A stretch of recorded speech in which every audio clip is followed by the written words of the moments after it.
All right, welcome back to the channel. In this video, we're going to be talking about a ranking that college football pundit Josh Pate of CBS Sports made regarding he made a top 10 ranking list of the top 10 programs in the SEC, and he didn't base this off of heading into 2020. Well, he based it into heading 2025, but it wasn't based off of what happened last year. It was based off of a 4-year rolling blend criteria of, talent acquisition, meaning recruiting mainly, a little bit of transfer portal, but mostly recruiting was the focus of that department. Then you have the on-field results to weigh in with on field results with recent success, resources of the pool program of resource pool of the program, university, and organizational stability from the coaches down to the administration. I'm going to play this right here so that way you fully understand it. Position, mainly recruiting focused. Now, not to be confused with team. A program is, as we define it, a rolling 4-year blend of talent acquisition, mainly recruiting focused, but also a little bit of portal mixed in there. So how good are you acquiring talent over a 4-year period? How good are your on-field results? Are you winning enough over a 4-year period? So if you're winning 3 games per year, but you won 12 last year, that means you had a good team. That doesn't automatically mean your program's great yet. Your resource pool. Are you broke or do you got some money? How are your facilities? How deep's your staff pool? Those sorts of things. And organizational stability. Are things pretty consistent year to year? Is there a lot of turmoil? Is there a lot of staff churn? Or are you pretty much steady as you go? So with those... So that's his 4 categories for the criteria in which he ranks these programs. And to cut right to the chase, he has Florida at 10. But I'm going to give you the full list leading to Florida because I know this is a Florida Gator channel, so I'm pretty sure you're gonna want to know about Florida first, and then you get to hear about the rest of the team. So he had Georgia number 1, which I think was pretty obvious. Not exactly a controversial take there. He had Texas 2, which kind of made me kind of cringe at that a little bit, and I'll explain why in a minute. Then he had Alabama 3. Then he had Tennessee 4, LSU 5. And then to round out the top 10, to finish off the top 10, he had Ole Miss at 6, Texas A&M at 7, Missouri at 8, South Carolina at 9, and then Florida at 10. Now, I'm gonna talk about these teams ahead of Florida, and then I'll eventually I'll say Florida for last because obviously this is a Florida Gator channel, so they're gonna get most of the attention here. I actually don't agree with Josh that Tennessee should be rated below. Well, the way I would have a Georgia 1 and then Alabama 2, and I know Nick Saban retiring is gonna hurt their ranking, but I still think that should be included because he didn't retire until after 2023. So if you're basing this off of the past 4 years, 21, 22, 23, 24, then I don't think Alabama should be punished for Nick Saban's retirement because eventually you knew he was going to have to leave at some point because he was getting older in age. So I think because of that, because remember, Alabama still won a couple of SEC titles. 21 that beat the great Georgia team, and then they beat Georgia again in 2023, and they made the college football playoff twice, and in 2021 they made a national championship. So I think Alabama should have been number 2 behind Georgia. Now, where we also that's where I would have put Alabama 2, and then he also had Texas at 2, and then Tennessee at 4. While I understand that maybe I could agree with Texas being ahead of Tennessee because of the amount of resources that Texas has, but Tennessee is no slouch in that themselves. And if you want to be a stickler for what Josh Pate was saying when you're talking about the on-field success, Josh Heupel has never had a losing record at Tennessee. The worst record he had at Tennessee was 7-6 in 2021. That was his first year. Excuse me. Steve Sarkisian's first year at Texas, and that was when they were still in the Big 12. They were 5-7, And in that year, they lost to a pretty bad 2-10 Kansas Jayhawk football team. So to me, having a losing record in that stretch should hurt Texas and put them behind Tennessee in this cat in on his list because of that losing record. Because Josh Heupel's never had a losing record at Tennessee. Steve Sarkisian did that, and that was in the Big 12, a weaker conference. That's why Texas and Oklahoma left the Big 12 to go join the SEC. So the way I would have it is Georgia 1, Bama 2, I would have Tennessee 3, and then Texas 4. I don't disagree with Texas being in the top 4. I just disagree with them being ahead of those 3 programs. LSU being number 5, I actually agree with him. I think that's a good spot for them. They were in an SEC title game 2 years ago. They did have a losing record in 2021. That was the final year of Ed Orgeron.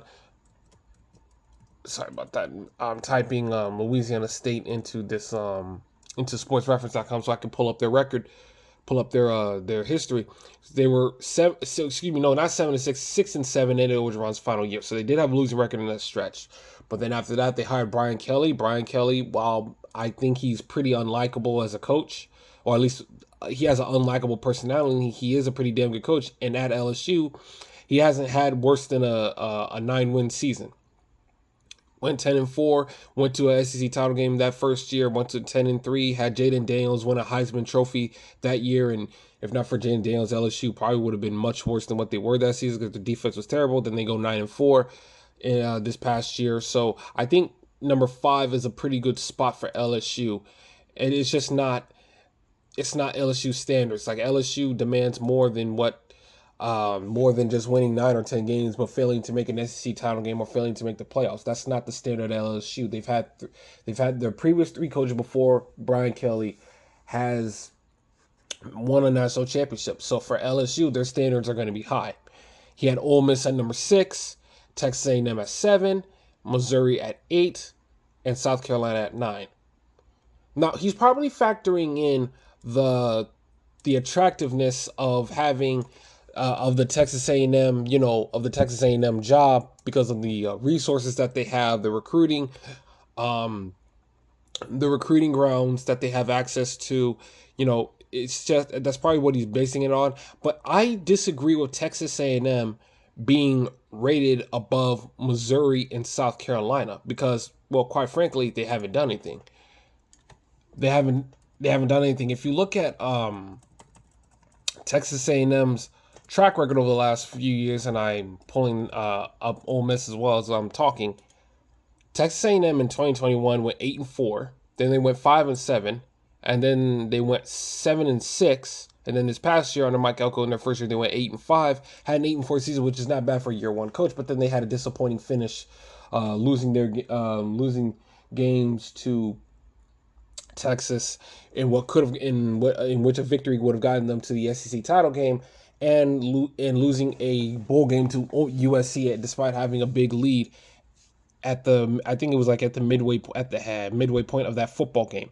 Ole Miss at number 6, I think is a great spot under Lane Kiffin. They haven't had less than 8 wins the final 4 years, 10-3, 8-5, 11-2, and 10-3 over the last 4 years. So I think Lane Kiffin has done a great job at Ole Miss. I still think he kind of doesn't really win the big game there, but it's pretty good overall, at least for Ole Miss standards. So I agree with Ole Miss being at number 6. I don't agree with Texas A&M being at number 7 because they've, quite frankly, have underachieved for the most part. They had, outside of the COVID year in 2020, they haven't really accomplished much since the Johnny Manziel days. Other than that, they've been pretty irrelevant as like a team that's like they've been in purgatory, not really bad, but not good enough to compete for a title. I would have had Texas A&M underneath Missouri and South Carolina. I'm pulling up Missouri's last 4 years right now, and I'm pulling up South Carolina's last 4 years right now. And under South Carolina, I definitely think South Carolina was underrated here. putting them all the way at number 9. When you look at the last 4 years, I mean, yes, they did have a 5-7 record in 2023, so that probably hurts them. But Shane Beamer, I think, has done a pretty respectable job at South Carolina. 7-6, 8-5, 5-7, 9-4, winning some big games, beating Clemson twice on the road. Having the season that they had. Lenore Sellers looking absolutely impressive last season. Spencer Rattler, I thought, really improved his game at South Carolina compared to where he was at Oklahoma. So I think that also should play a part into why I think they should be rated a little bit higher than 9. You go to Missouri, Eli Drinkwitz, I think has finally has found the right goods to make Missouri into a pretty good program. 11-2 and 10-3 the last 2 years. So they've gone 21-5 over the last 2 seasons. They did have a couple of 6 and 7 years in this 4 year in this 4 year timeline. I couldn't find the right word. I'm sorry. The 4 year timeline. So that probably did hurt their ranking a little bit in this list that Josh Pate has constructed, but I still think these final 2 years is why I think Missouri should be rated above Texas A&M, and I think what Shane Beamer's done in South Carolina should have rated them above Texas A&M because Texas A&M hasn't accomplished anything, and I don't think he underrated Florida at number 10 because I think that's the right thing to do. If you look at the Florida over the last 4 years, they just had their first winning record since 2020 in the COVID year. The wins and losses that Florida has had has not met to the Gators standard. 6-7, 6-7, and then 5-7, missing a bowl game. You lose to some pretty bad teams over that stretch, like Vanderbilt and Arkansas, and you almost lost to Samford in 2021, where you had to score 70 points to win that game. You almost lost to USF. You looked absolutely pathetic against Oregon State and Utah under Billy Napier. There's also been talk about Billy Napier being fired throughout all of 2024. Even with the season that he ended last year, people are still questioning whether or not he'll still be the head coach of Florida at the end of the 2025 season. The recruiting has not been bad at Florida, in my opinion, but I just don't think he has done enough to warrant a level of confidence to say that he's going to be there long term. And I think Josh Pate is going to talk about that right here. Loaded fashion. You've had them play their best ball most recently, so the recency bias factor, Missouri, which I don't have to tell people who watch 9, like Missouri, in that they recruit around number 8 down there. So I respect that. 4 years. Their records haven't reflected that. Round 20th or so nationally, and Florida. There you go. Here it is. Big recruiting surge here. I mean, recruiting, they are around number 8 nationally on average the past 4 years. Their records haven't reflected that. And that's why they're at number 10. Organizationally, I think they've got a good setup down there. So I respect that. I respect their talent acquisition. Their wins and losses are not there. That knocks them down a peg or two. Resource pool, I think, has improved the past 2 or 3 years really, really well. So that's on the up and up. That's what has them number 10. Florida, I don't know. I would probably straw poll most of America. I think they may put someone else in the top 10 besides Florida. But Florida's up there for me. So, okay, so you hear him. He's not wrong on what he said about the wins and losses. You have to win the games in order to justify gaining more respect from a national standpoint than what Florida has done the past 4 years. 1-8-5 record for Billy Napier in 2024 does not take away all the bad stuff he did early in the 2024 season and the bad stuff that happened the previous 2 years, and not just on the field, but the not finishing strong and not having a strong finish towards their recruiting classes toward the ends of those years, his first 2 years there, and the Jaden Rashada mess, and having to hire 2 different strength and conditioning coaches in 1 year, and losing coaches and having players transfer out, and just question marks about your job security. I don't think Josh Pate was wrong in having Florida at number 10. I think that's the right spot for them, deservedly so. I think they earned that number 10 spot. And it's up to the Florida Gators to prove that, hey, we have moved past some of those issues that have plagued us for the last few years. And we have moved past it, and we have found our guy at the head coaching position. And we have to show, and we're going to show that to you this season. He's going to have I think this year is even more critical for him than 2024 was last year on paper. 2024, it seemed like he might have been his last year. Well, now that you're getting another year, I think this time you can definitely say that leash has been shortened even more so than what it was heading into the fall games last season. Because now you got yourself a fourth year, and you have. I think this is arguably the best roster Billy Napier has had his entire tenure, which is expected for a head coach year into year four when you've recruited at the level that he has. And I have defended his recruiting, and I have defended his talent talent evaluation process. And I think he has made. I think adjusted and made the right staff move. Made the right staff hires, even though he just lost Will Harris to Miami. He still has Ron Roberts there. He still has Gerald Chapman. He still has Tyler Mouse as a strength and conditioning coach, and I think that's worked out. I think he still has a fixed special teams, and I'll never trust him to do that. I just gave up on that. And on the offensive side of the ball, it seems like Rob Sale has found his groove, and that maybe it was it was Rob Sale and somebody else that Billy Napier had hired. Maybe it was Darnell. No. It was somebody else. Darnell Stapleton. Yes, Darnell Stapleton. I almost said Washington. I was thinking of the Georgia tight end. Darnell Stapleton, who he brought to Florida along with Rob Sale to coach the offensive line. Stapleton has left, and now Rob Sale seems to have gotten the right groove. The recruiting at the offensive line position has gotten better, and the play from the offensive line certainly has gotten better. I obviously Florida is loaded at wide receivers and running backs, and they have a talented quarterback in DJ Lagway, and I think the secondary for Florida is loaded, and the linebacker position as well. And I think their depth of defensive line is better.